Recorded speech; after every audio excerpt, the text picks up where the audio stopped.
ndio wanaumia. Ni afueni kwa shule ya wanafunzi wenye mahitaji maalum ya Chesikaki eneo bunge la Mlima Elgon kaunti ya Bungoma baada ya kuanzishwa kwa mradi wa maji utakaosaidia kukidhi mahitaji ya zaidi ya wanafunzi 100. Kulingana na mwalimu mkuu wa shule hiyo Geoffrey Simiyu, kwa muda mrefu wanafunzi hao wenye maumbile ama na changamoto za kimaumbile wamekuwa wakitaabika kupata maji safi ya matumizi. Hali sawia ikishuhudiwa katika shule ya msingi ya Kapsoromet na ile ya Kimerin ambapo wakuu wa shule hizo walipongeza mradi huu.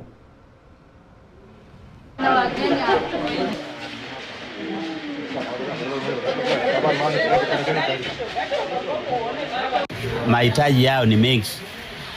Tunawafunza kitu cha kwanza plumbing, that is rooming, and also we teach them on ADL, daily activities, ambapo tunawafunza kuosha nguo. Kwa hakika hapa Kimerin tumekuwa na shida kwa muda mrefu kwa sababu ya shida ya maji, na hata imesababisha idadi ya wanafunzi katika hii shule kurudi chini kwa sababu wengi wamehamia shule za karibu mahali kuna maji. Tuko na wanafunzi hapa zaidi ya 700, lakini wanatembea mta urefu wa kilomita 2 hivi ndipo wapate maji.